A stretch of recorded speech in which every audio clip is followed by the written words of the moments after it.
Historia del siglo XX.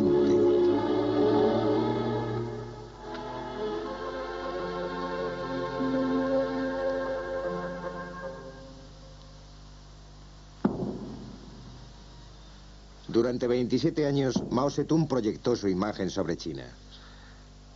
Cuando murió, en 1976, la aflicción fue general. Nadie, ni siquiera los propios chinos, tenía una idea clara de lo que iba a suceder.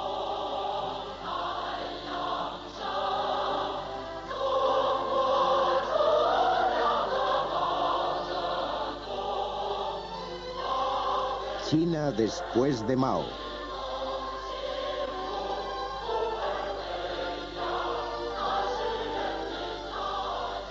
Había un sentimiento de inquietud.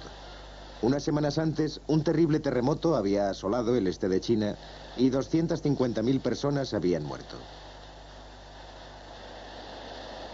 Los campesinos decían que era un presagio. El viejo orden sería barrido. ¿Quién podía saber qué lo sustituiría? En abril, cuando ya Mao estaba enfermo, se produjeron motines en el mismo centro de Pekín porque la policía había quitado las coronas colocadas en memoria del último primer ministro, Zhou Enlai. Miles de personas se manifestaron contra los seguidores más extremistas de Mao, la llamada Banda de los Cuatro. El líder de este grupo radical era la propia esposa de Mao, Jiang Qin. Era una mujer ambiciosa y calculadora a la que no faltaba valor. Esperaba suceder a Mao y continuar e intensificar sus ideas revolucionarias. El hombre que sirvió de chivo expiatorio por los motines de Pekín fue su gran enemigo Deng Xiaoping. Él quería menos revolución y más realismo. Una política basada en el sentido común que elevara el nivel de vida de 1.000 millones de chinos y que hiciera al país próspero y fuerte. Su dicho preferido era: no importa que el gato sea blanco o negro, mientras sepa cazar ratones. En otras palabras, el mejor sistema es el que funciona. Con el tiempo, como veremos, las ideas de Deng triunfarían en China. 5 años después surgiría como líder indiscutible del país. Pero en 1976, la Banda de los Cuatro dijo que Deng quería volver al capitalismo y fue destituido. En su lugar, una figura mucho menos conocida, Hua Guofeng, fue designado sucesor forzoso a través de un pacto entre los radicales y aquellos que en secreto simpatizaban con la línea reformista de Deng. Como resultado de todo esto, cuando Mao murió el 9 de septiembre de 1976, China se encontraba frente a estas 3 posibles opciones. Primera, la de Jiang Qin, es decir, la de la Banda de los Cuatro. Igualitarismo de extrema izquierda y revolución permanente.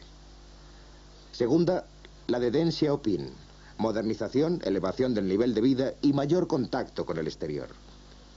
Tercera, la de Hua Guofeng, un punto medio entre las otras dos. Continuar la política revolucionaria de Mao, permitiendo también alguna modernización. La historia de China después de Mao fue durante mucho tiempo la historia de la lucha entre las 3 diferentes concepciones que estas personas representaban. En un primer momento, Hua tomó la delantera. Fue nombrado jefe del Partido Comunista Chino y 4 semanas después, apoyado por importantes jefes militares chinos, ordenó que la Banda de los Cuatro, Zhao Wenjian, Wang Yongwen, Chan Chunchao y Jiang Qin fuera arrestada. Se los acusó de intentar hacerse con el poder y se emprendió una gran campaña para desacreditarlos y culparlos de todo lo que se había hecho mal en China durante los últimos años de la vida de Mao. Los caricaturistas lo ridiculizaron con dureza.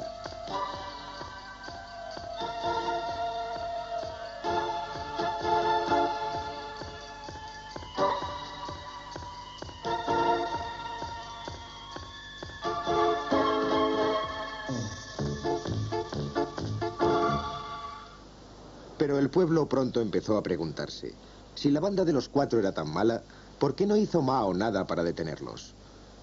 Y de esto a pensar que el propio Mao también se había equivocado a veces, solo había un paso. Entonces, ¿por qué tenía que seguir China apegada a sus ideas? Hua, nombrado por Mao, trató de evitar ese planteamiento. Si se hubiera demostrado que Mao había cometido errores, su propia posición se hubiera puesto en duda. A pesar de ello, demasiadas personas habían sufrido en China por culpa de la Banda de los Cuatro para que el asunto pudiese ser olvidado. Después de que Deng Xiaoping fuera rehabilitado en agosto de 1977, la verdad acerca de los últimos años de Mao y el terror que había reinado en China durante la Revolución Cultural empezaron a salir a la luz.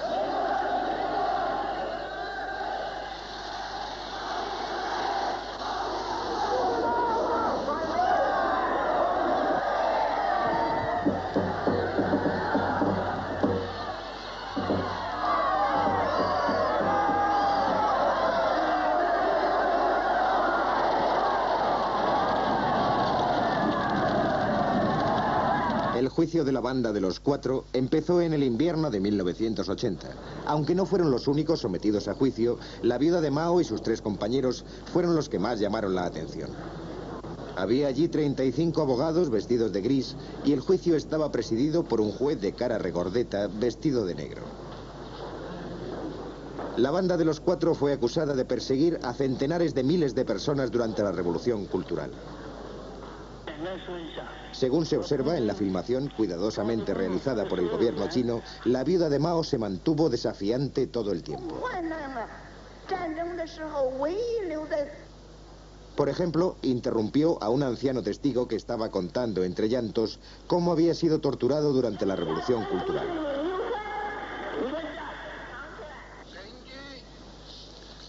Cuando el juez ordenó a Jiang Qin que guardase silencio, ella se negó y dijo: «Usted está llamando a testificar a traidores y elementos peligrosos».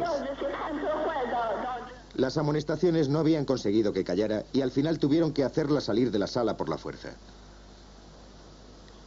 3 meses más tarde, el tribunal pronunció la sentencia.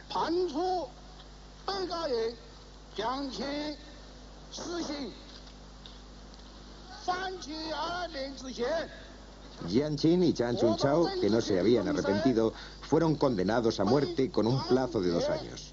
Los demás fueron encarcelados. Pero seguramente lo más importante del juicio fue que marcó el rechazo final a la política de Mao. Hua fue acusado de haber intentado evitar que se conocieran esas verdades y en el verano de 1981 fue sustituido en la jefatura del partido por Hu Yaoban, el protegido de Deng. Y así, tras 5 años de lucha encarnizada, la Banda de los Cuatro estaba en la cárcel cumpliendo largas condenas. Hua estaba fuera de combate y Deng había salido triunfante.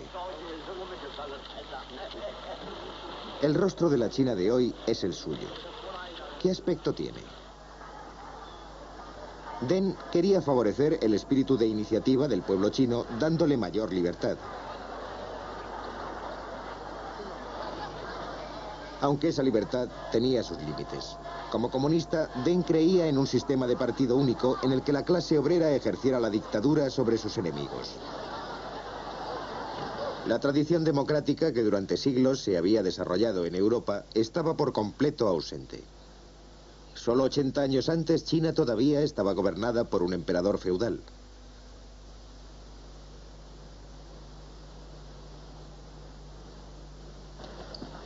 Esto se evidenció con dramatismo durante la llamada Primavera de Pekín. Durante las últimas semanas de 1978 y principios de 1979, los jóvenes empezaron a colocar carteles desafiando el orden establecido. Deng, en un primer momento, aprobó estos actos porque le ayudaban en su lucha contra Hua Guofeng, pero en cuanto empezaron a amenazar el poder del partido, Deng ordenó que acabasen.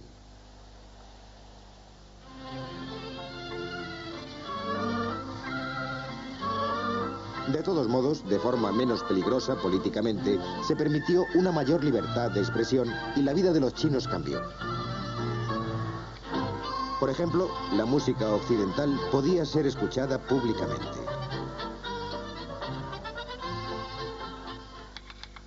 La ópera y el ballet, que habían sido prohibidos por la señora de Mao, fueron permitidos nuevamente. Y los jóvenes, interesados por las nuevas modas, pudieron bailar juntos.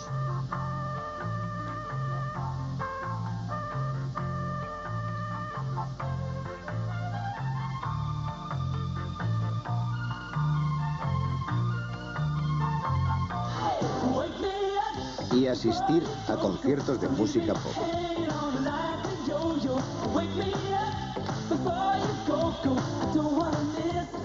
El mismo principio, mayor libertad y mayor campo para la iniciativa privada, se aplicó también a la economía. Pero aquí Deng introdujo un cambio mayor. Mientras Mao había querido que la gente trabajara de forma desinteresada por los ideales comunistas sin pensar en la recompensa material, Deng se dio cuenta de que la gente solo trabajaría bien si conseguía incentivos de orden práctico, más dinero y una vida mejor.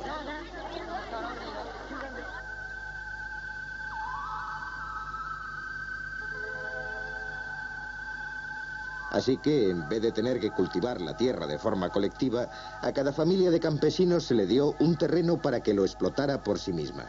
Las comunas de Mao, un día aclamadas como un gran paso adelante hacia el comunismo, fueron desapareciendo poco a poco. Los mercados de campesinos que Mao había cerrado recibieron permiso para abrir. Con el sistema anterior, todo el mundo ganaba lo mismo, tanto si trabajaba como si no. Así que la mayoría hacía lo menos posible. Como resultado, todos eran pobres.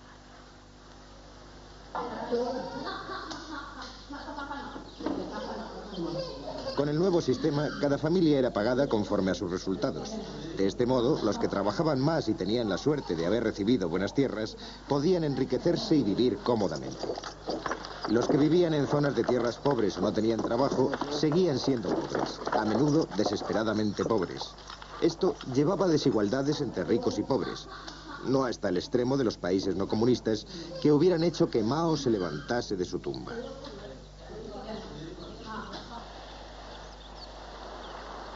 Pero el nuevo sistema funcionó. La producción de cereales aumentó como nunca. Por primera vez en 30 años, se acabó el racionamiento de comida. De todas formas, la libertad tenía un límite, pues Deng y sus colaboradores se dieron cuenta de que si China quería prosperar, el crecimiento de la población debía ser controlado. De no ser así, el cereal sobrante producido gracias a la nueva política serviría simplemente para alimentar bocas extras y no para crear nueva riqueza. Y si la población seguía creciendo al ritmo de los tiempos de Mao, muy pronto no habría tierra suficiente para alimentarla, lo cual llevaría a racionamientos y al final al hambre. Así que comenzó una gran campaña. Decía a los chinos que solo podían tener un hijo. Tened un único hijo y modernizaos.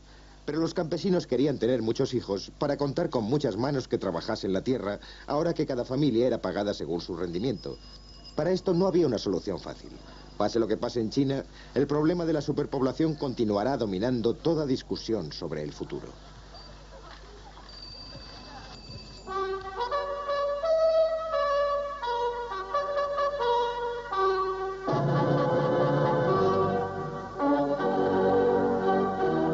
La misma mezcla de más libertad y más incentivos que se había llevado a cabo en la agricultura se extendió al comercio y a la industria.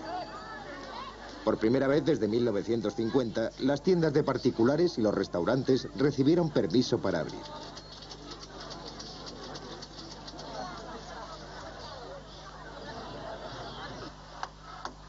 La artesanía tradicional fue fomentada de nuevo y se abrieron talleres particulares. Se animó a las fábricas estatales para que obtuviesen ganancias, cosa que Mao hubiera considerado una explotación del pueblo. A los trabajadores se les daban primas de productividad y los que se negaban a trabajar podían ser despedidos. En tiempos de Mao, si una fábrica obtenía beneficios, iban a parar al Estado, y si tenía pérdidas, el Estado se hacía cargo de ellas. Deng, en lugar de esto, introdujo un sistema de reparto corporativo, de forma que si una fábrica iba bien, sus trabajadores podían quedarse con parte de los beneficios. ¿Estaba Deng realmente introduciendo el capitalismo, como había sostenido la banda de los cuatro y como estos anuncios parecen dar a entender? No, porque los medios de producción, las tierras, las fábricas, seguían perteneciendo a la comunidad y no a individuos aislados. Lo que Deng había hecho era introducir muchos de los métodos de los países capitalistas para hacer más eficaz el sistema comunista.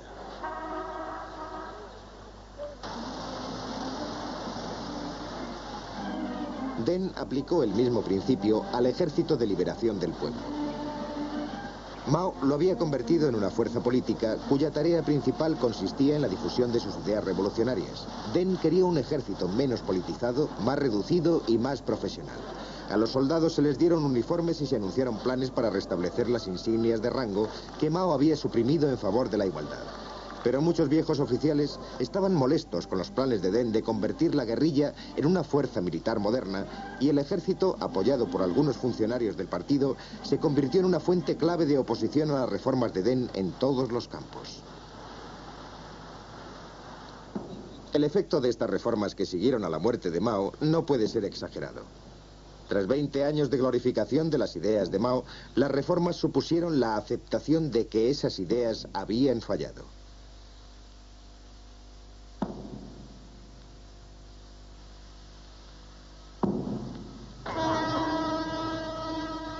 El nuevo paso, dado por Deng, transformó las vidas de un cuarto de la población mundial.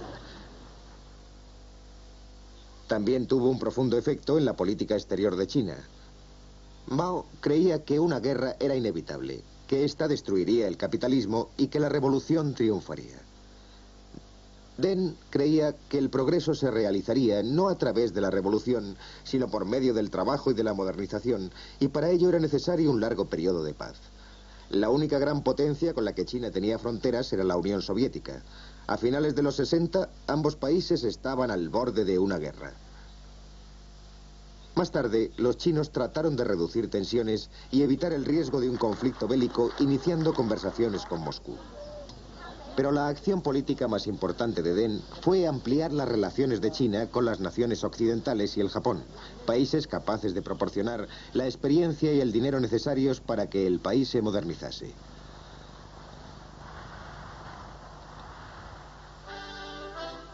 La política de autosuficiencia de Mao fue lentamente abandonada. China empezó a intentar obtener un mejor puesto en el mundo.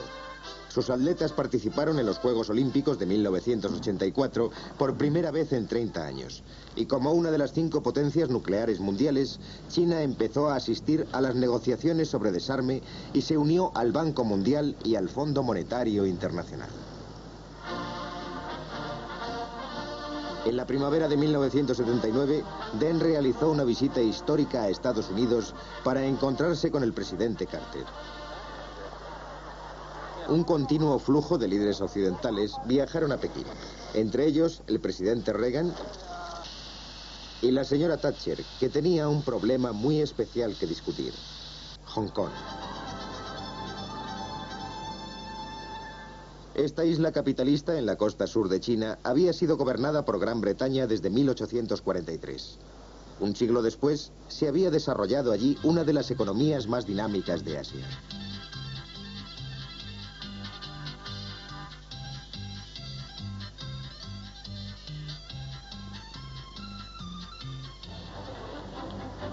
Pero el acuerdo por el que Gran Bretaña ocupaba la mayor parte del territorio acababa en 1997. Para que los comerciantes no perdiesen la confianza, Gran Bretaña y China tuvieron que ponerse de acuerdo sobre lo que pasaría después de esa fecha. Con Mao hubiera sido difícil, tal vez imposible. La vida a ambos lados de la frontera era demasiado diferente. Pero Deng pensaba que Hong Kong tenía mucho que enseñar a la nueva China que él gobernaba. Ya había empezado a establecer zonas económicas especiales en las que los empresarios extranjeros podían construir fábricas bajo condiciones favorables, no demasiado diferentes de las que ofrecía el propio Hong Kong.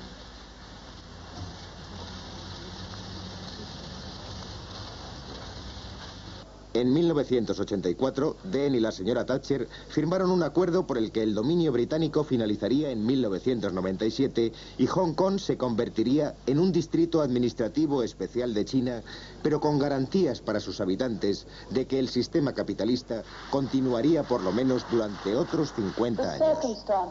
Las circunstancias son únicas. Y el acuerdo es único. Es lógico que nos sintamos parte de la historia, orgullosos y confiados respecto al futuro. Quiero agradecerles el privilegio de poder firmar.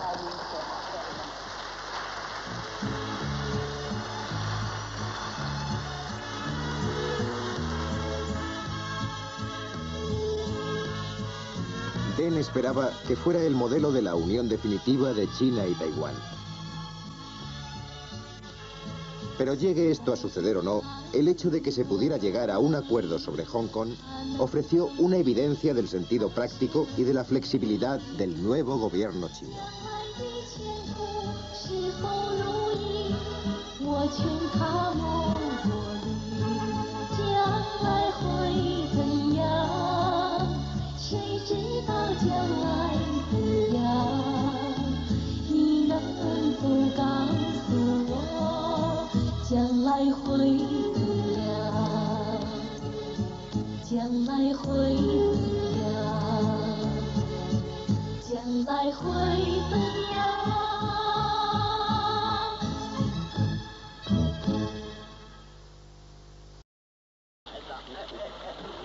El rostro de la China de hoy es el suyo.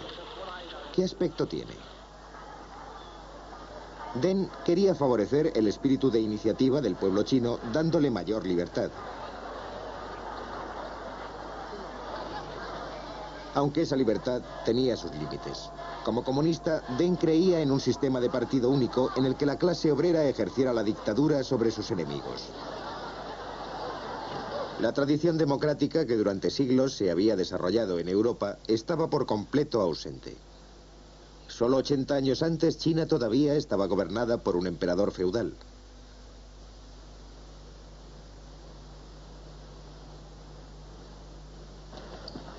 Esto se evidenció con dramatismo durante la llamada Primavera de Pekín. Durante las últimas semanas de 1978 y principios de 1979, los jóvenes empezaron a colocar carteles desafiando el orden establecido. Deng, en un primer momento, aprobó estos actos porque le ayudaban en su lucha contra Hua Guofeng, pero en cuanto empezaron a amenazar el poder del partido, Deng ordenó que acabasen.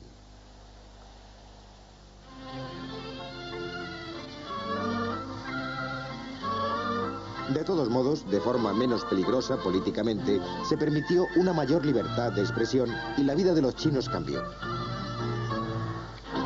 Por ejemplo, la música occidental podía ser escuchada públicamente. La ópera y el ballet, que habían sido prohibidos por la señora de Mao, fueron permitidos nuevamente. Y los jóvenes, interesados por las nuevas modas, pudieron bailar juntos.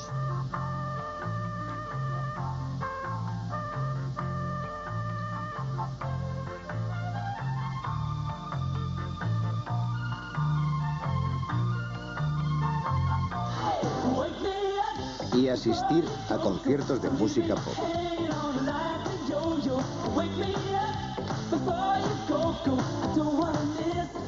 El mismo principio, mayor libertad y mayor campo para la iniciativa privada, se aplicó también a la economía. Pero aquí Deng introdujo un cambio mayor.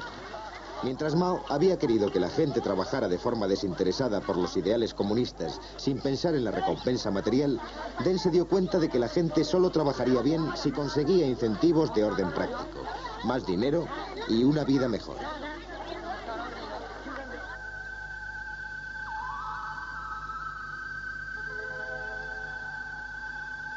Así que, en vez de tener que cultivar la tierra de forma colectiva, a cada familia de campesinos se le dio un terreno para que lo explotara por sí misma. Las comunas de Mao, un día aclamadas como un grabonas colocadas en memoria del último primer ministro, Zhou Enlai. Miles de personas se manifestaron contra los seguidores más extremistas de Mao, la llamada Banda de los Cuatro. El líder de este grupo radical era la propia esposa de Mao, Jiang Qin. Era una mujer ambiciosa y calculadora a la que no faltaba valor. Esperaba suceder a Mao y continuar a intensificar sus ideas revolucionarias. El hombre que sirvió de chivo expiatorio por los motines de Pekín fue su gran enemigo Deng Xiaoping. Él quería menos revolución y más realismo. Una política basada en el sentido común que elevara el nivel de vida de 1.000 millones de chinos y que hiciera al país próspero y fuerte. Su dicho preferido era: no importa que el gato sea blanco o negro, mientras sepa cazar ratones. En otras palabras, el mejor sistema es el que funciona. Con el tiempo, como veremos, las ideas de Deng triunfarían en China. 5 años después surgiría como líder indiscutible del país. Pero en 1976, la banda de los cuatro dijo que Deng quería volver al capitalismo y fue destituido. En su lugar, una figura mucho menos conocida, Hua Guofen, fue designado sucesor forzoso a través de un pacto entre los radicales y aquellos que en secreto simpatizaban con la línea reformista de Deng. Como resultado de todo esto, cuando Mao murió el 9 de septiembre de 1976, China se encontraba frente a estas tres posibles opciones. Primera, la de Jiang Qin, es decir, la de la banda de los cuatro. Igualitarismo de extrema izquierda y revolución permanente. Segunda, la de Deng Xiaoping. Modernización, elevación del nivel de vida y mayor contacto con el exterior. Tercera, la de Hua Guofen, un punto medio entre las otras dos. Continuar la política revolucionaria de Mao, permitiendo también alguna modernización. La historia de China después de Mao fue durante mucho tiempo la historia de la lucha entre las tres diferentes concepciones que estas personas representaban. En un primer momento, Hua tomó la delantera. Fue nombrado jefe del Partido Comunista Chino y 4 semanas después, apoyado por importantes jefes militares chinos, ordenó que la banda de los cuatro, Zhao Wenjian, Wang Yongwen, Chan Chunchao y Jiang Qin, fuera arrestada. Se los acusó de intentar hacerse con el poder y se emprendió una gran campaña para desacreditarlos y culparlos de todo lo que se había hecho mal en China durante los últimos años de la vida de Mao. Los caricaturistas lo ridiculizaron con dureza.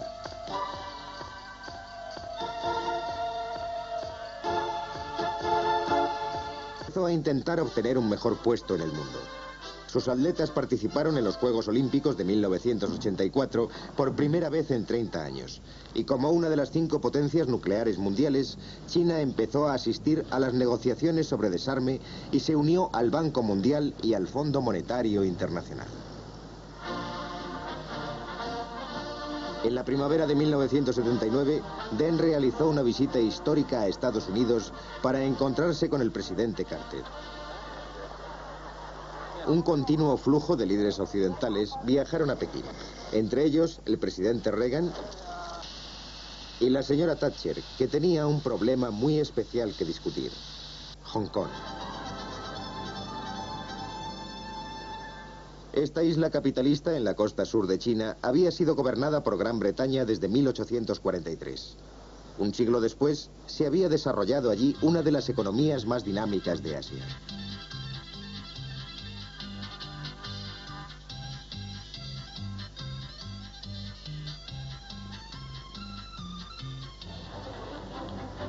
Pero el acuerdo por el que Gran Bretaña ocupaba la mayor parte del territorio acababa en 1997. Para que los comerciantes no perdiesen la confianza, Gran Bretaña y China tuvieron que ponerse de acuerdo sobre lo que pasaría después de esa fecha. Con Mao hubiera sido difícil, tal vez imposible. La vida a ambos lados de la frontera era demasiado diferente. Pero Deng pensaba que Hong Kong tenía mucho que enseñar a la nueva China que él gobernaba. Ya había empezado a establecer zonas económicas especiales en las que los empresarios extranjeros podían construir fábricas bajo condiciones favorables, no demasiado diferentes de las que ofrecía el propio Hong Kong.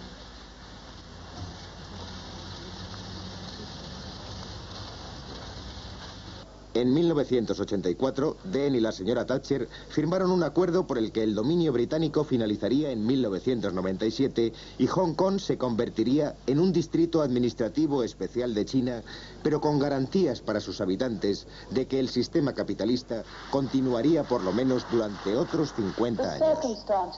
Las circunstancias son únicas. Y el acuerdo es único. Es lógico que nos sintamos parte de la historia, orgullosos y confiados respecto al futuro.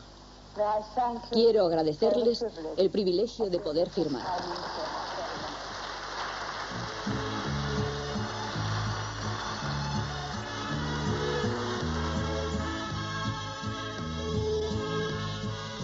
Deng esperaba que fuera el modelo de la unión definitiva de China y Taiwán.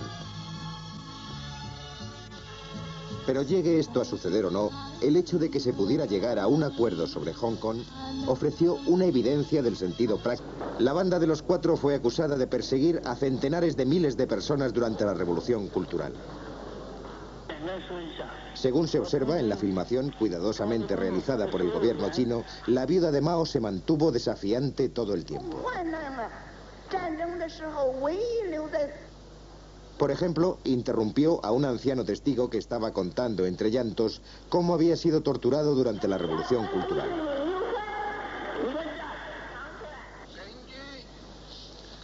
Cuando el juez ordenó a Jiang Qin que guardase silencio, ella se negó y dijo: «Usted está llamando a testificar a traidores y elementos peligrosos».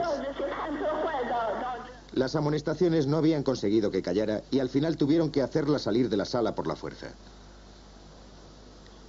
3 meses más tarde, el tribunal pronunció la sentencia.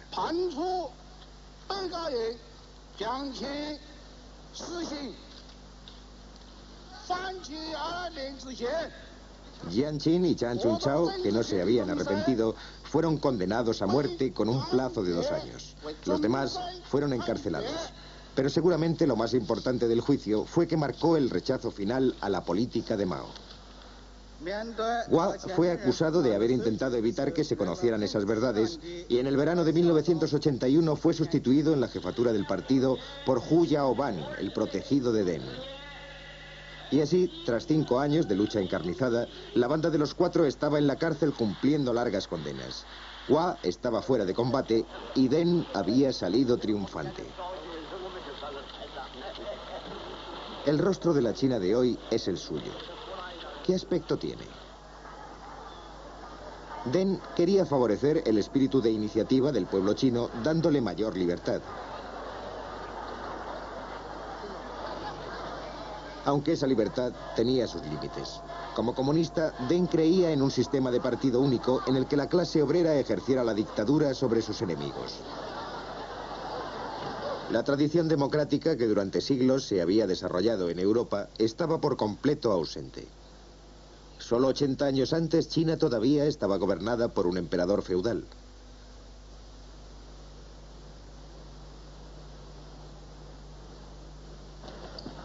Esto se evidenció con dramatismo durante la llamada Primavera de Pekín. Durante las últimas semanas de 1978 y principios de 1979, los jóvenes empezaron a colocar carteles desafiando el orden establecido. Deng, en un primer momento, aprobó estos actos porque le ayudaban en su lucha contra Hua Guofen, pero en cuanto empezaron a amenazar el poder del partido, Deng ordenó que acabasen.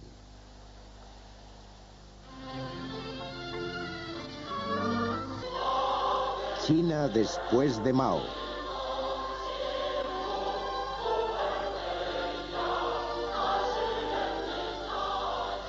Había un sentimiento de inquietud. Unas semanas antes, un terrible terremoto había asolado el este de China y 250.000 personas habían muerto. Los campesinos decían que era un presagio. El viejo orden sería barrido. ¿Quién podía saber qué lo sustituiría? En abril, cuando ya Mao estaba enfermo, se produjeron motines en el mismo centro de Pekín porque la policía había quitado las coronas colocadas en memoria del último primer ministro, Zhou Enlai. Miles de personas se manifestaron contra los seguidores más extremistas de Mao, la llamada Banda de los 4.